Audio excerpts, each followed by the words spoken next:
자, 오늘 하나님께서 우리에게 주신 말씀은 빌립보서 4장 1절에서 7절까지 말씀입니다. 빌립보서 4장 1절에서 7절까지의 말씀. 우리 한 목소리로 같이 읽겠습니다.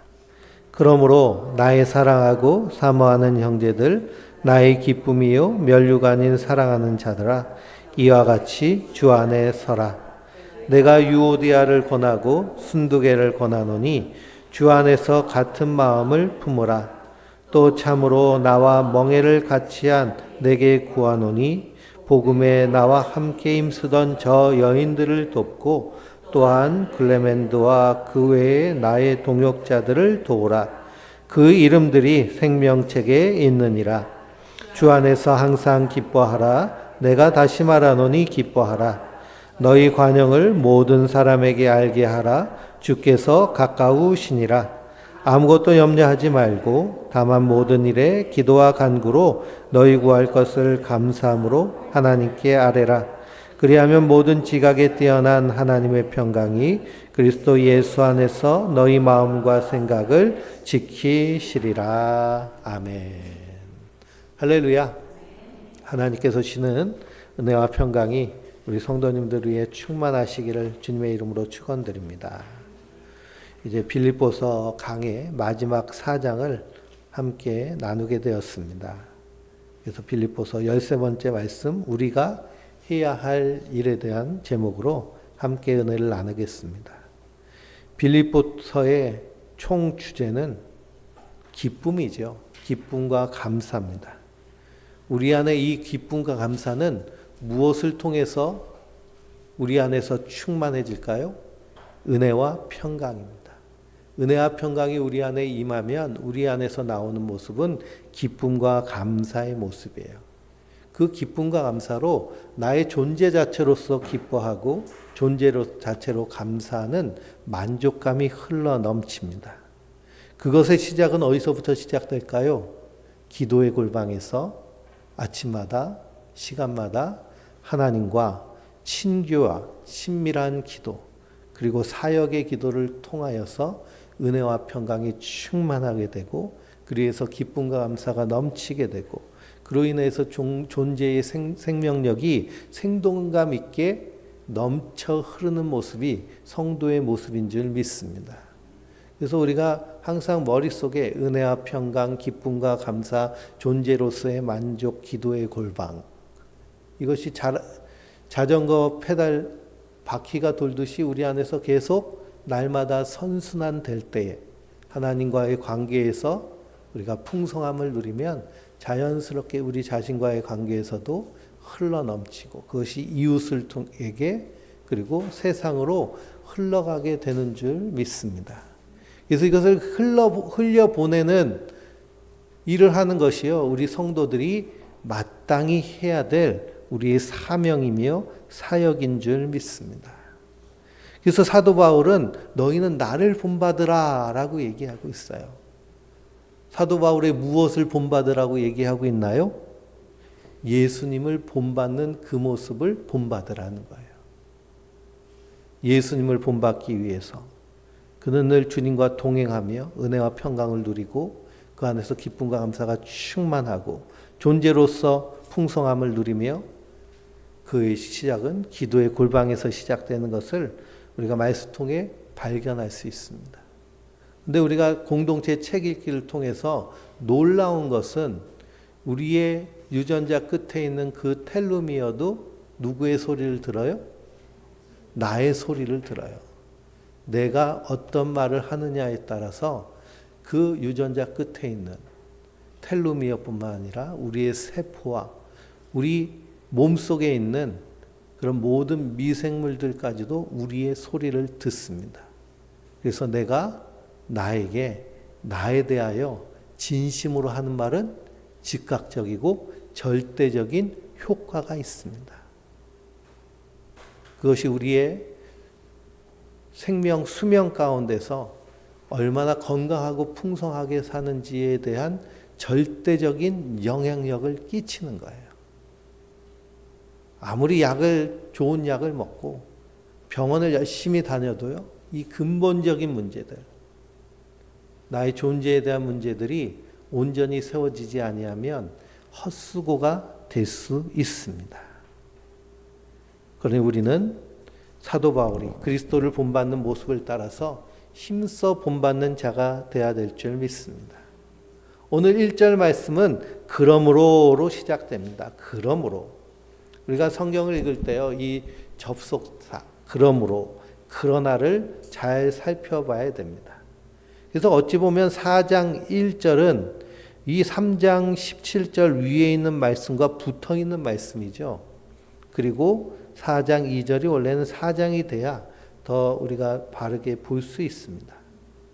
근데 이 성경의 장절 구분은요, 성령님이 이렇게 나눠주신 것이 아니라 하나님이 성령의 감동을 주셔서 성경을 기록한 사람들에게 4장 1절 적어 이렇게 하신 것이 아니라 후대에 장절이 없었는데 이것을 출판하기 용이하게 하기 위해서 장절을 출판하는 사람들이 임의로 나눈 겁니다.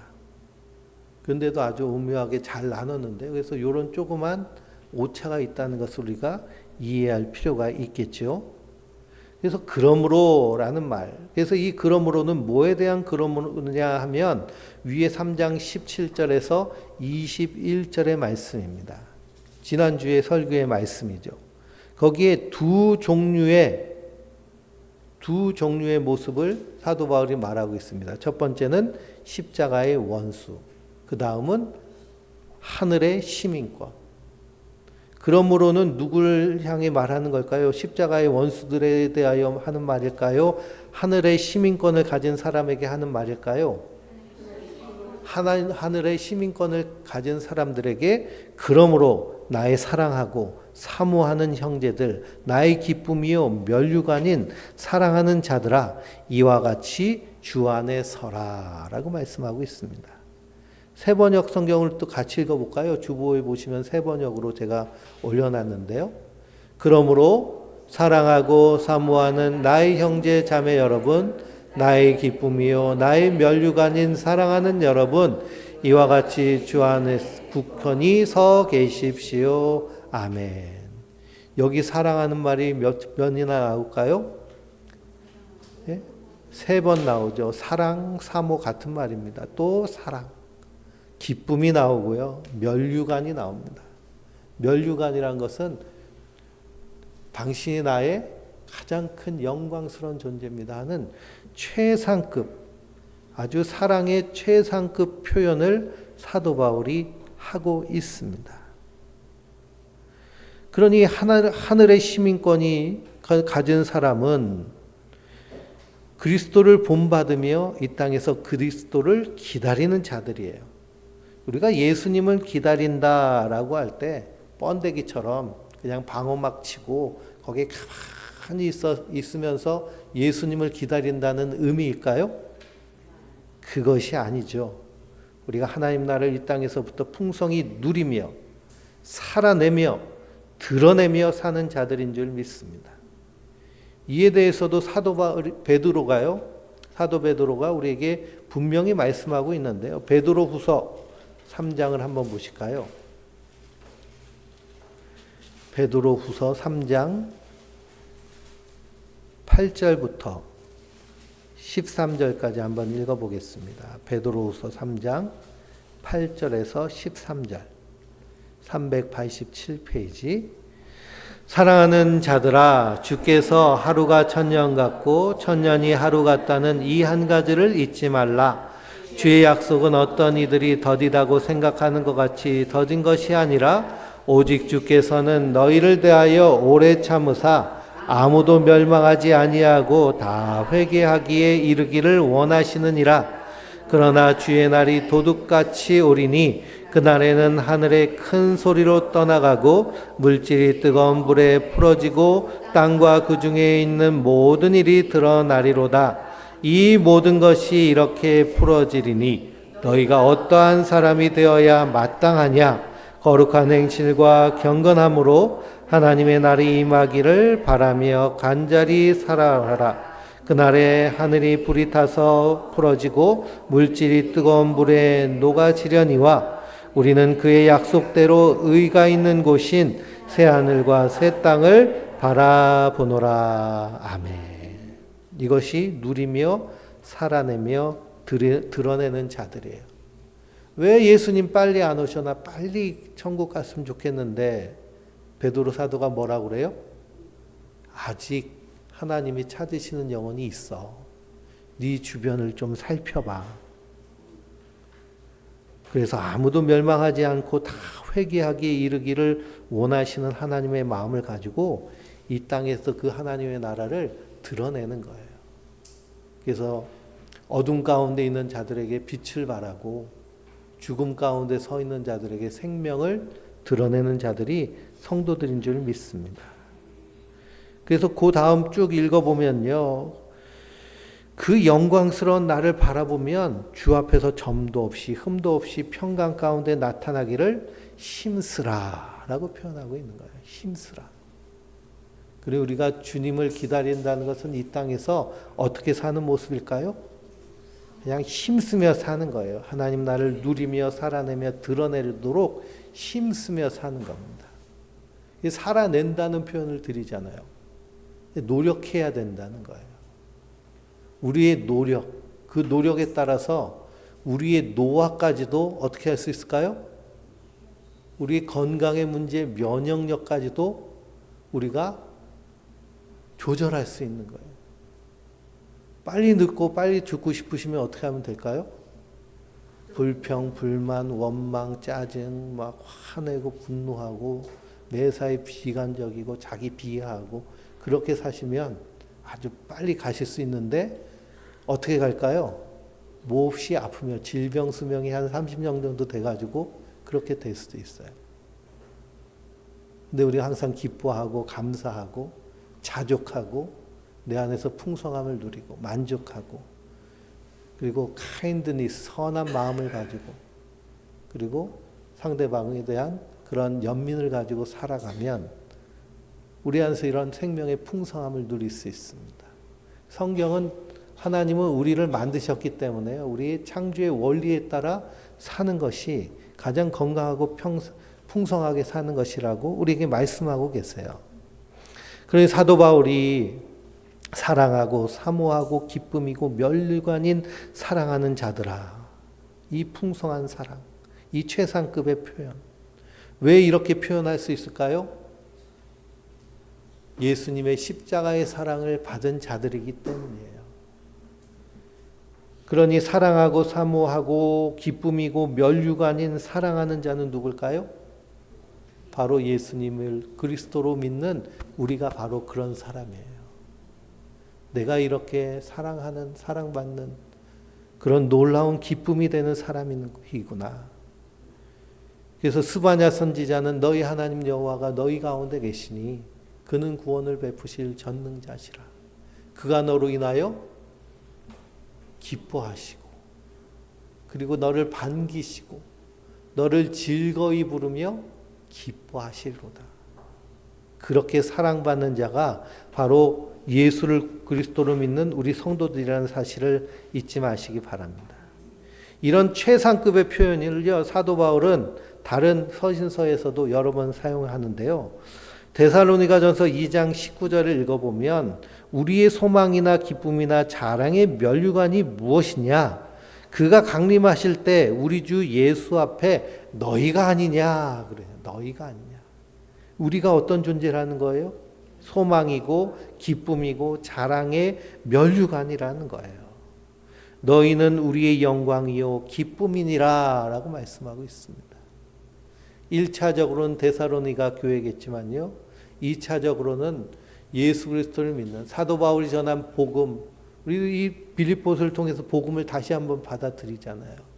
그래서 그 예수님의 십자가의 사랑에 붙잡혀서 감동해서 그 예수님의 십자가를 바라보며 그 사랑을 쫓아가는 우리를 향하여서 소망과 기쁨과 자랑의 면류관이다라고 최상급의 그런 사랑을 표현합니다. 왜 그럴까요? 십자가의 사랑을 받은 자이기 때문에 우리의 시민권이 어디에 있기 때문에? 하늘에 있기 때문에. 우리 날마다 이것이 우리 내면에서 긍정 확언돼야 되고요. 내면 소통돼야 돼요. 세상이 말하는 비교와 경쟁을 통해서 말하는 그런 부정적인 자아상, 부정적인 그런 자기의 정체감을 우리는 십자가에 못 박아 버려야 될 줄 믿습니다. 그러니 1절에 이렇게 최상급의 사랑을 이야기하면서 마지막에 뭐라고 말씀하고 있어요? 주 안에 서라는 거예요. 십자가를 굳게 붙잡아라. 왜 십자가를 굳게 붙잡고 주 안에 서 있어야 될까요? 이 사랑을 빼앗아 가려고 하는 것들이 너무나 많기 때문입니다. 십자가의 원수들이 있기 때문에. 율법주의, 신비주의, 금욕주의 같이 주의에 빠지게 만들어요. 우리가 무슨 주의에 빠지면 나타나는 특징이 뭐냐? 자기를 보지 않고 타인을 봐요. 너 그렇게뿐이 못해? 너 그거밖에 안 돼? 그렇게 해서 천국 가겠어? 그렇게 해서 하나님의 백성이라고 할 수 있어? 그렇게 해서 하나님 나라 시민권이 있다고? 웃기지 마. 이게 뭘까요? 무슨 주의에 빠진 사람의 행위입니다. 자기 자신을 바라보는 거예요. 그 안에서 하나님의 은혜로 충만하게 서는, 그리고 예수님의 마음을 품고 이 땅을 살아내게 되는 줄 믿습니다.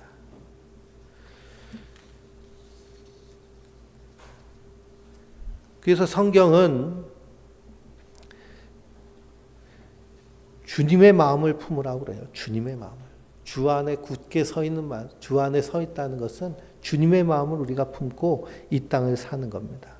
그래서 3절 말씀에도 사도 바울이 누구에게 얘기해요?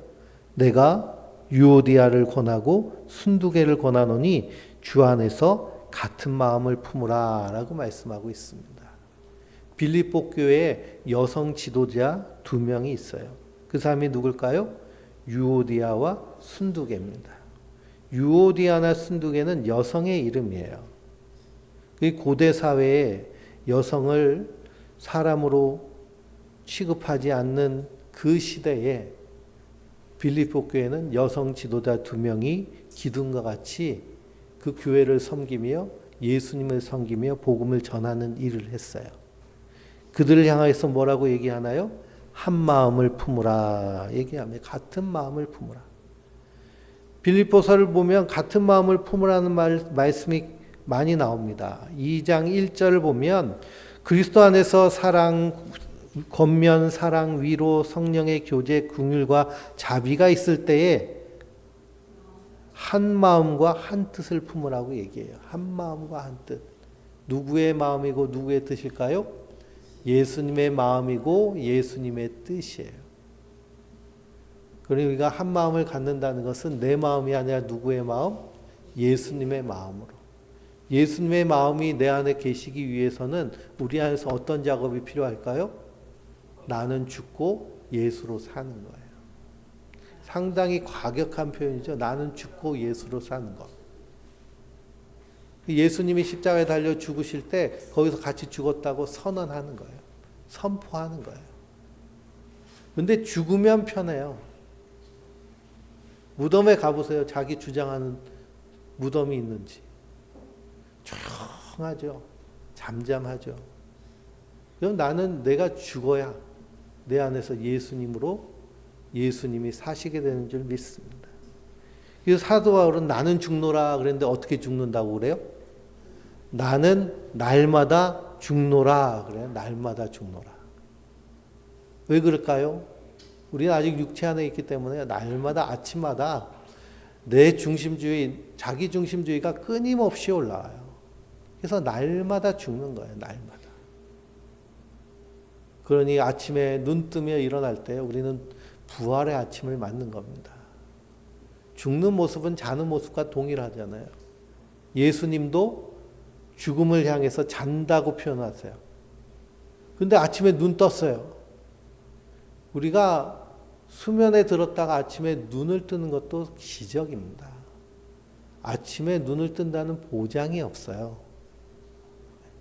기적같이 우리 세포가 다시 살아나는 거예요. 우리 전 5장 6부가 살아나는 거예요. 그때 우리가 선언하는 거죠. 나는 죽고 예수로 사는 날이 오늘 부활의 날이로다.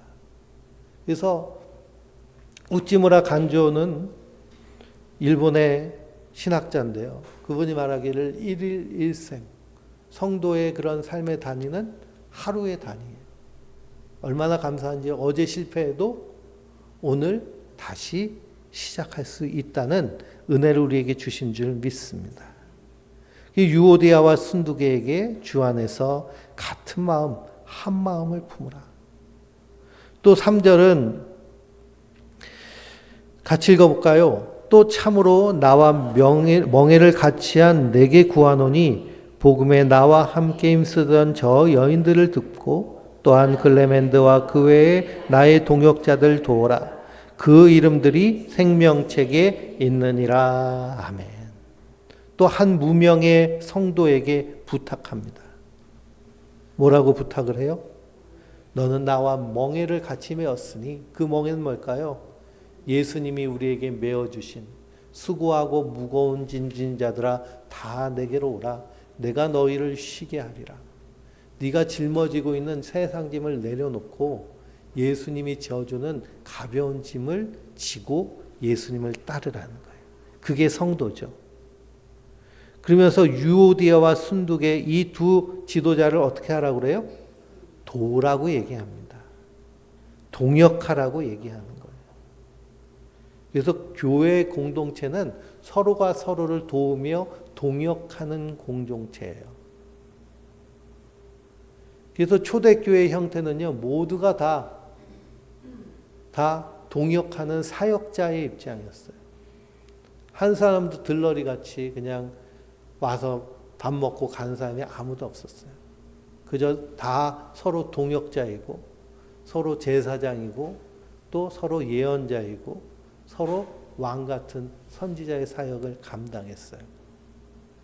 근데 로마 제국이 기독교를 공인하고, 기독교를 로마의 공식 종교로 만들면서 이 종교의 형태가 들어왔어요. 그래서 사제와 그리고 평신도로 나눠지기 시작했어요. 계급이 나눠졌어요. 그래서 하나님의 일은 사제가 하고, 그래서 사제를 신부를 영어로 God Father 그러잖아요. 하나님 아버지라는 거예요. 하나님의 일을 하니까. 그 평신도는 그냥 하나님이 하는 일을 보는. 그래서 회중은 동원되고, 그리고 사제가 하는 것을 보면서. 그 예배를 옛날에는 보러 간다고 그랬잖아요. 예배를 보러 간다. 미사 보러 간다. 그 성당은요, 보러 가는 거예요, 미사를. 미사에 참여해서 구경하는 거예요. 누가 하는 거를? 사제들이, 성직자들이 하는 걸 구경하는 거예요. 구경하면서 떡 하나 얻어먹고 가는 거죠. 그래서 성당에 가면요, 이게 전병은 저 떡은. 근데 포도주는 줄까 안 줄까요? 요즘 모르겠는데요. 옛날에 포도주를 안 줬어요. 예수님의 거룩한 피를 어디 너희들이 먹냐?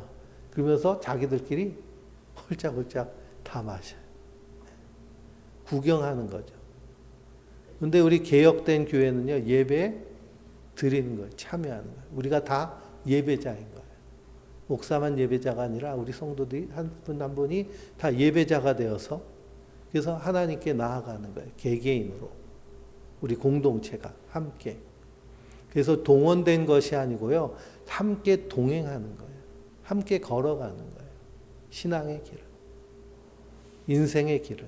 이 여정을. 그래서 사도 바울이 도우라 그럽니다. 왜 도우라고 할까요? 그의 이름이 생명책에 기록되었기 때문이에요. 생명책에 기록되었다. 성경 읽어보면 생명책이라는 말씀이 몇 군데 나옵니다. 제일 먼저는 창세기 32장 32절에 나와요.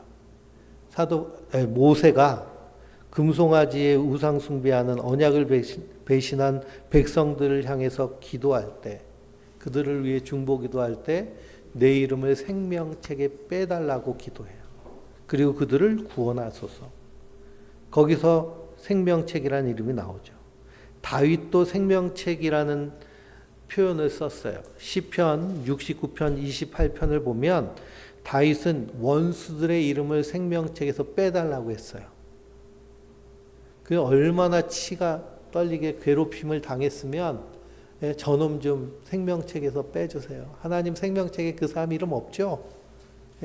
그 사람 이름 있으면 나 곤란해요. 막 이렇게까지.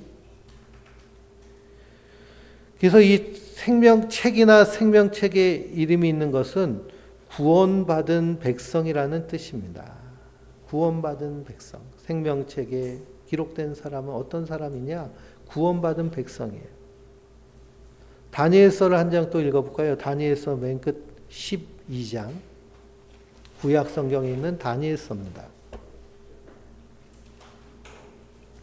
시편, 잠언, 전도서, 이사야서, 예레미야서, 예레미야, 에가, 에스겔 다음이 다니엘서죠. 다니엘서 12장.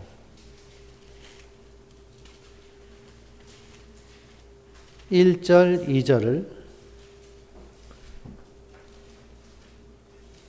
같이 읽어볼까요? 그때에 내 민족을 호위하는 큰 군주 미가일이 일어날 것이요 또 환란이 있으리니 이는 개국 이래로 그때까지 없던 환란일 것이며 그때 내 백성 중 책에 기록된 모든 자가 구원을 받을 것이라. 땅의 티끌 가운데서 자는 자 중에서 많은 사람이 깨어나 영생을 받는 자도 있겠고 수치를 당하여서 영원히 부끄러움을 당할 자도 있을 것이며. 아멘. 이건 다니엘 선지자가 하나님의 묵시, 계시를 보았는데 어디까지 봤을까요? 요한계시록 끝까지 본 거예요. 거기에 그때에 내 백성 중에 책에 기록된 모든 자가 구원받을 것이다.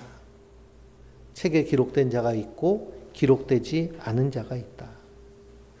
예수님은 누가복음 10장 17절에 70인의 전도자를 파송하시고 그들이 돌아오면서 예수님께 보고합니다. 예수님, 마귀가 쫓겨가고 병자가 고침을 받고 그리고 이런 놀라운 기적으로 복음이 증거됐습니다.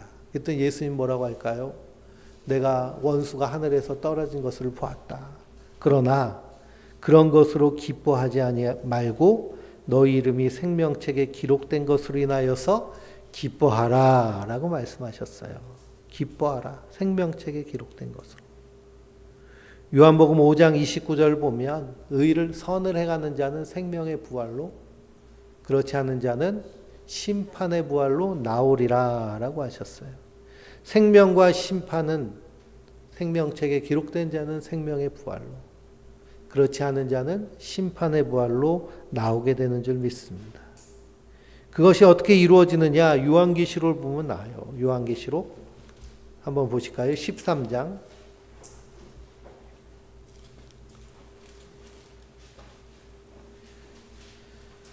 13장 8절입니다. 13장 8절.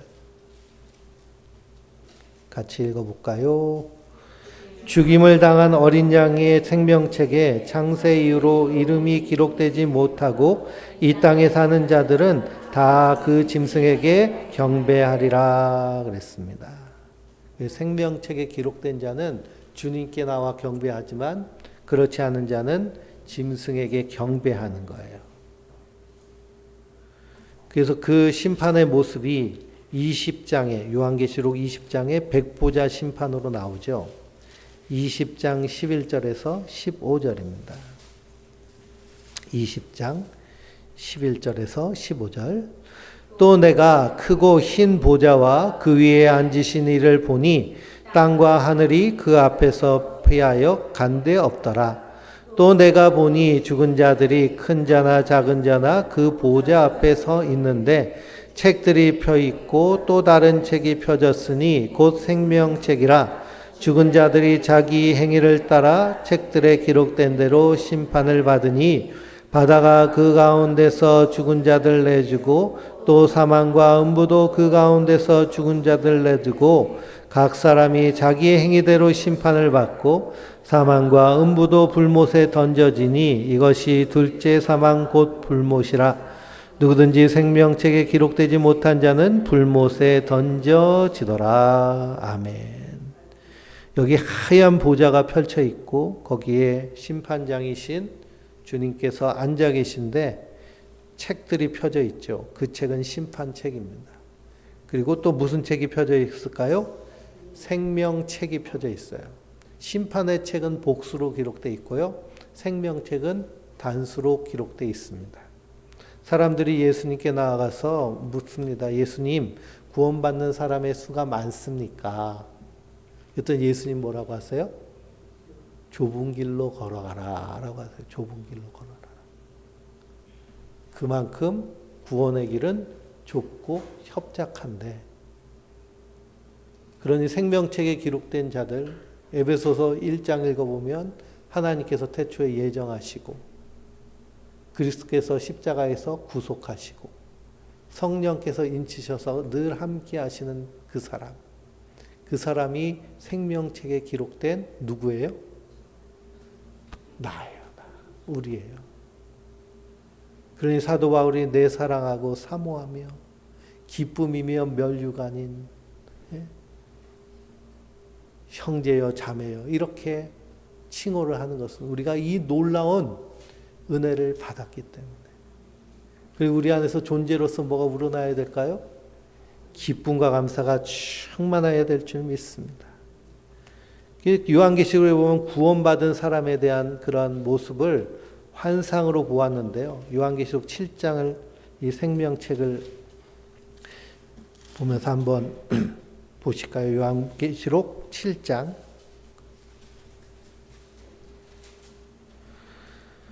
거기 구원받은 14만 4천이 나와요.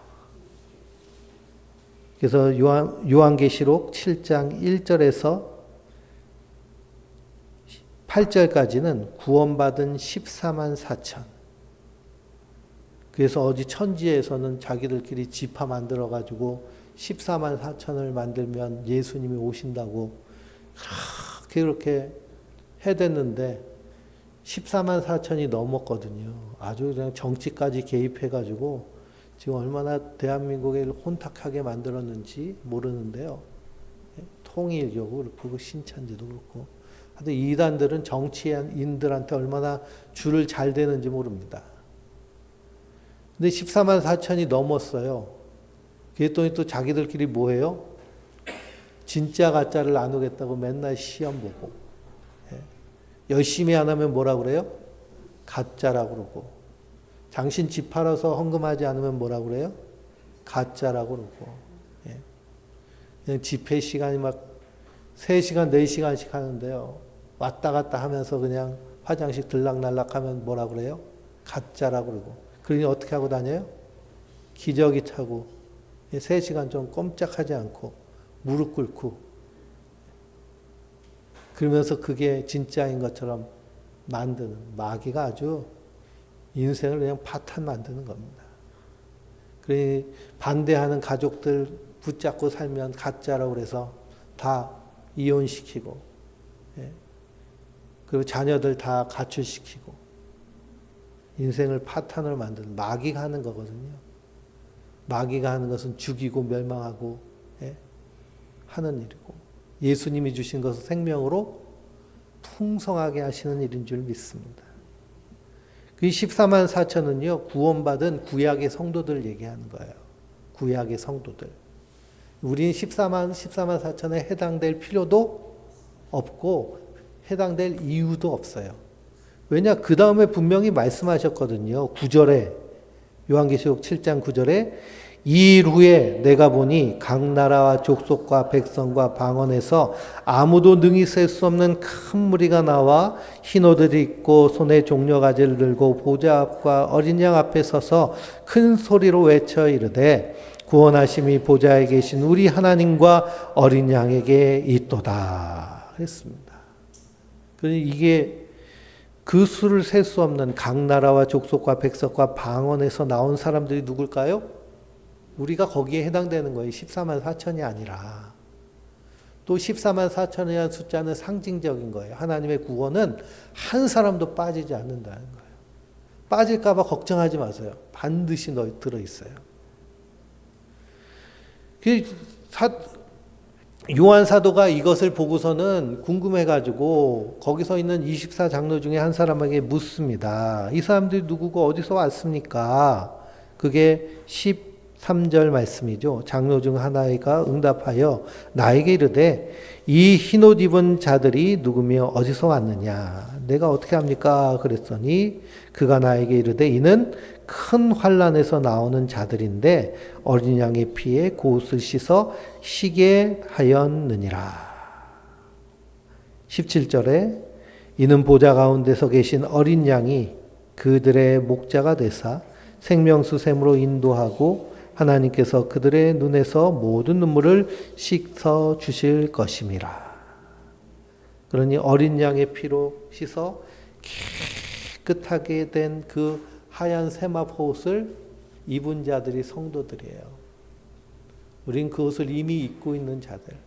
그건 우리가 열심히 만들어야 될까? 이 세상에 살면서 열심히 전도하고 헌금하고 봉사하고 한 것으로 옷이 짜지는 걸까요?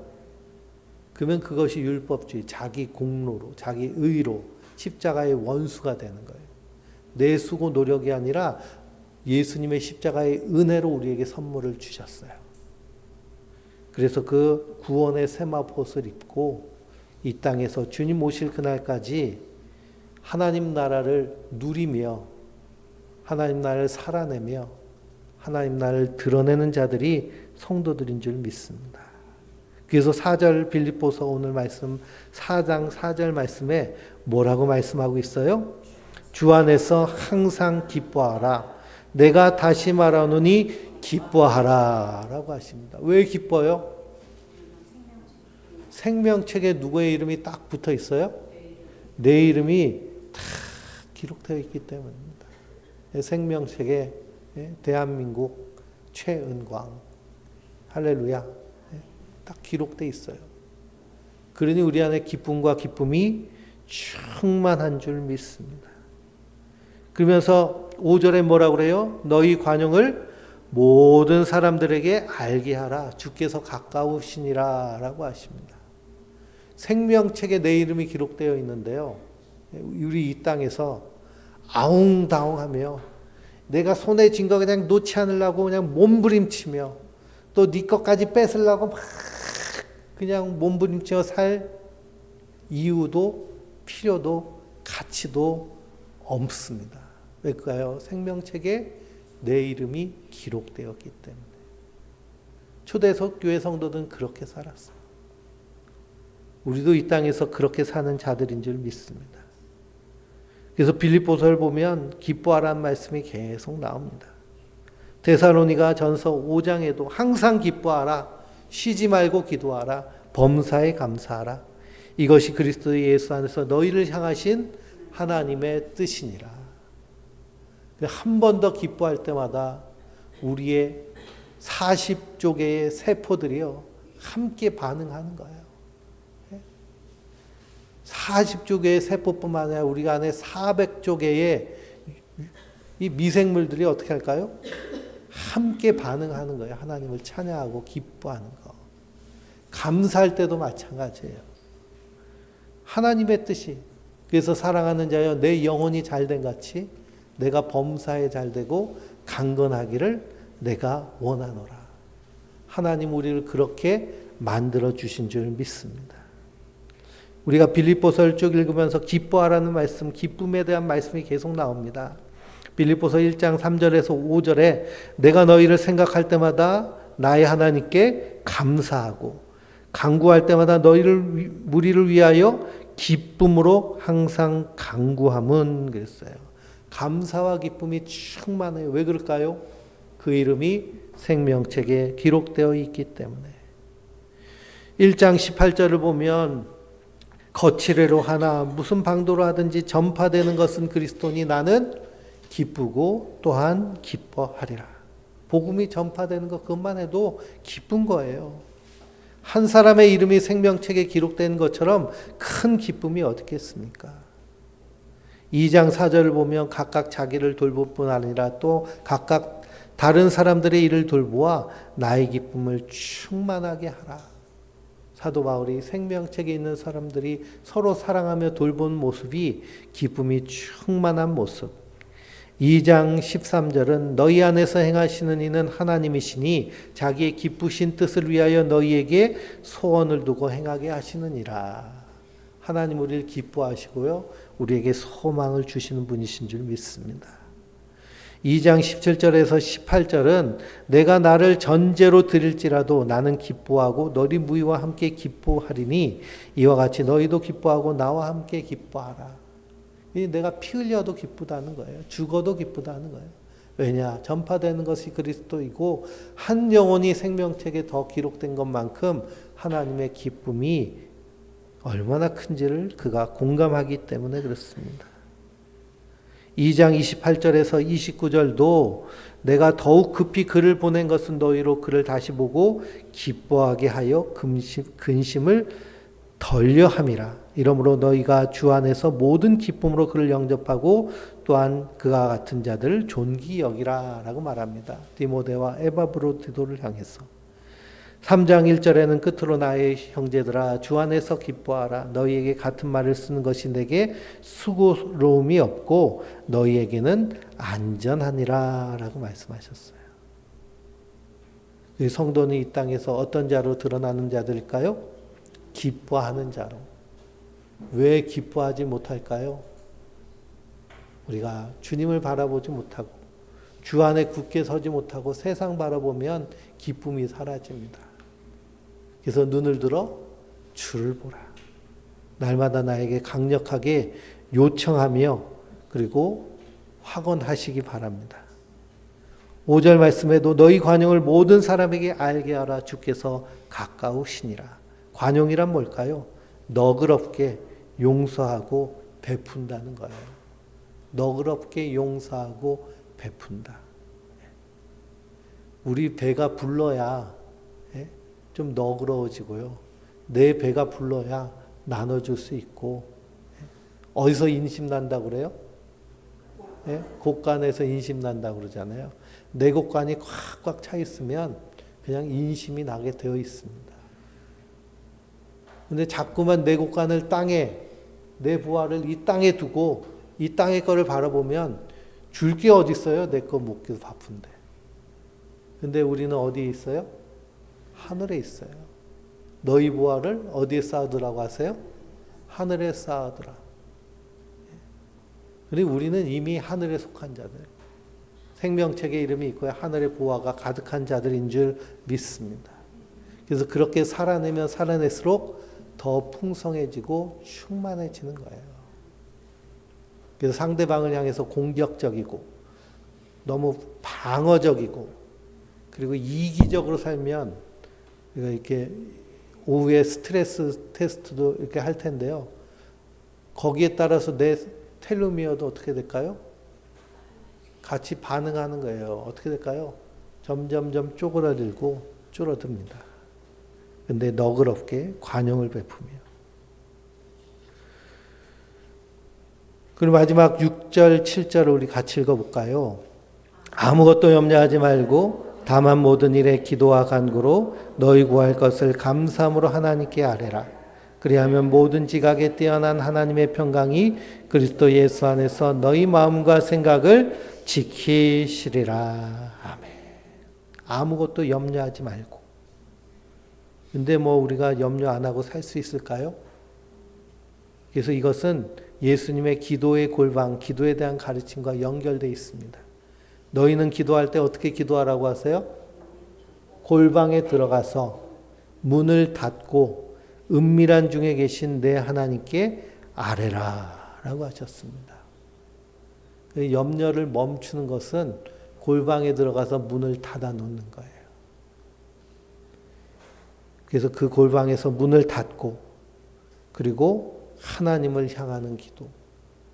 그래서 명상 기도와 관상 기도로 연결되는.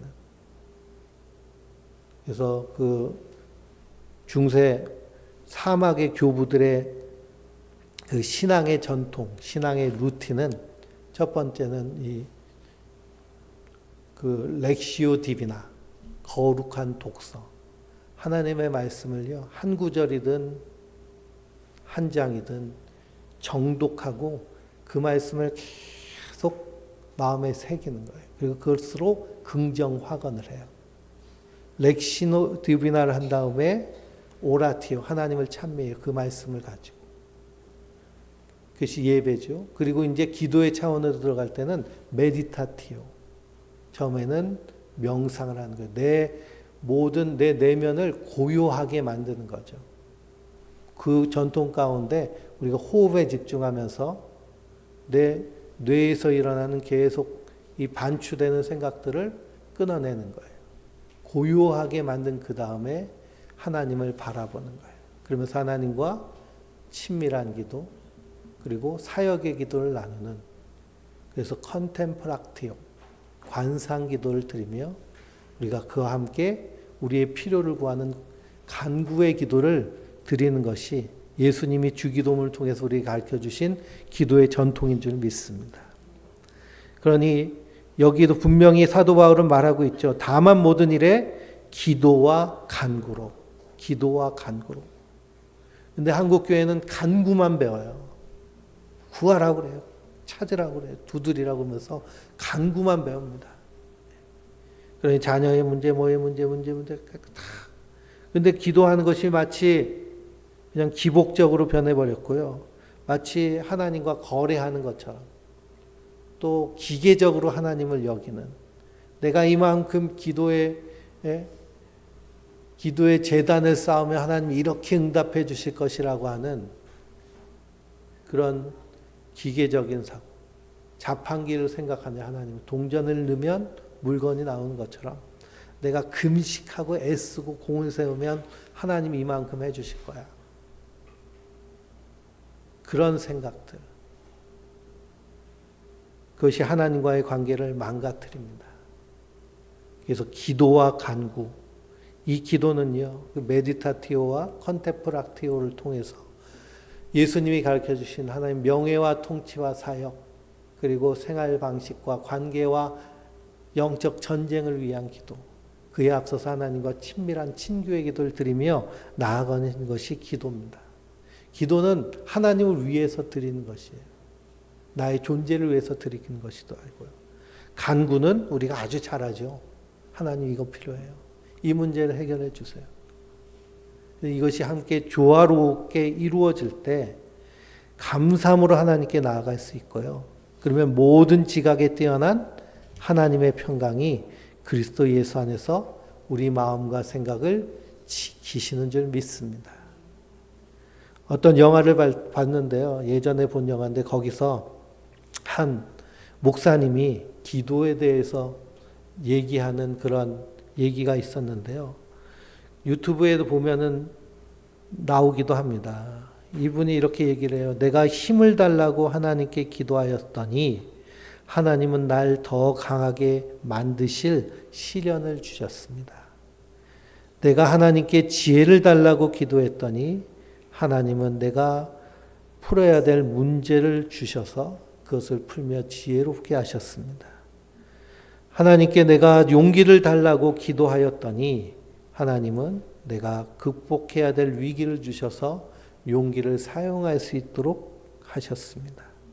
내가 사랑을 달라고 기도했더니 하나님은 사랑이 필요할, 도움이 필요한 사람을 보내주셔서 나로 그 사랑을 하게 하십니다. 그래서 나의 모든 기도는 응답되었습니다. 라고 이렇게 한 얘기입니다. 그래서 또 이제 똑 부러지는 분들은, 그럴 것 같으면 기도 안 하는 게 낫겠네. 그러겠죠. 그렇죠. 우리가 하나님께 친교와 이 친밀한 기도가 되지 않으면요. 그래서 그냥 하나님과 거래하는 기도만 한다면 이 얘기를 들으면 기도하지 말아야지. 그렇게 돼버립니다.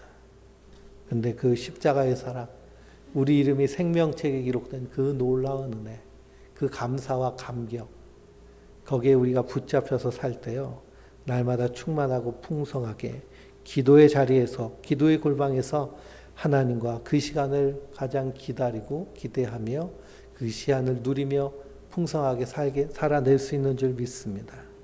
그 놀라운 은혜를 날마다 누리는 우리 성도님들 되시길 주님의 이름으로 축원드립니다.